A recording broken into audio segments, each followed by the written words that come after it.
அமைச்சர்களுக்கு எது பேசணும்னு தெரியாது. தூத்துக்குடி அமைச்சர் என்னடானா ஒரு கோமாளி அமைச்சர் இருக்காரு, கோமாளி வேஷத்துல நடிச்சிருப்பாரு, அதை சொன்னேன்.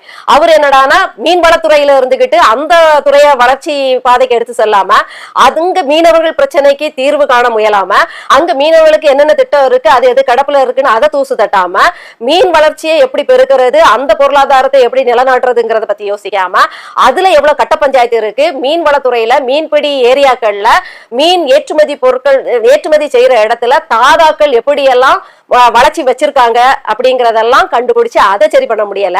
சம்பந்தமே இல்லாம டாக்டருக்கும் படிக்கல, ஆனா சம்பந்தமே இல்லாம சுகாதாரத்துறை அமைச்சர் செய்ய வேண்டிய வேலையை போய் பார்த்துட்டு இருக்காரு.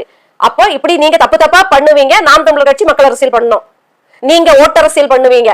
நீங்க திமுக மாதிரியே ஓட்டரசியல் பண்ணுவீங்க, திமுக மாதிரியே தாவேகா மக்களை ஏமாத்தும். நாங்க போய் குரல் எழுப்பணும், ஆர்ப்பாட்டம் பண்ணணும், பதாக பிடிக்கணும், போலீஸ் எங்களை தள்ளணும், முள்ளணும், நாங்க வழக்கு வாங்கணும்.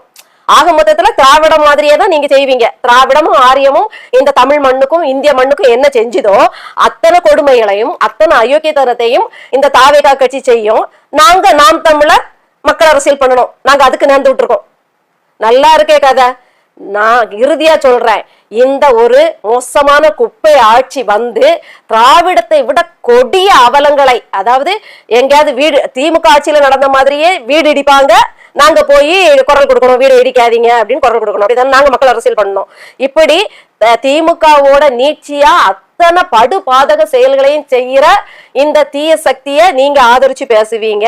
அந்த ஆதரிச்சு பேசுறதோட மட்டும் இல்லாம கொஞ்சம் நடுநிலையா யாருக்கு போடலாம்னு குழப்பத்துல இருக்கவங்கள தாவேக்காக்கு போடுங்கிற மாதிரி பேசி பேசி நீங்க அதை கை காட்டுவீங்க. ஒரு குப்பை கட்சியையும் குப்பை ஆட்சியையும் நீங்க கை காட்டிட்டு நீங்க போயிருவீங்க. நாங்க மக்கள் அரசியல் பண்ணோம்.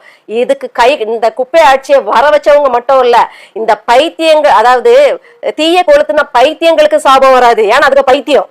ஆனா இந்த பைத்தியம் கையில இதுக்கு பைத்தியம்னு தெரிஞ்சே தீப்பெட்டியை கொடுத்தீங்க இல்லையா, உங்களை மாதிரி ஆட்கள் நீங்க, மதன் கௌரி, இன்னும் ஒருத்தர் மாயன் ஒண்ணு இருக்காப்ல, இன்னும் நிறைய ஒப்பனைக்காரி ஒருத்தங்க இருக்காங்க, ஒப்பனை கலைஞர் ஒரு அம்மா, அந்த அம்மா பேசுவாங்க, நல்லா பேசுறாங்களேன்னு நினைச்சா லாஸ்ட்ல சினிமாலதான் அதுவும் போய் விழுந்திருக்கு. இவங்க எல்லாருக்கும் இந்த பாவத்துல பங்குண்டு. நீங்க எல்லாம் கை காட்டி ஓட்டு போட வச்சதோட பலனை நாங்க அனுபவிக்க மாட்டோம், நீங்க தான் அனுபவிப்பீங்க. நாங்க பார்க்க தான் போறோம்.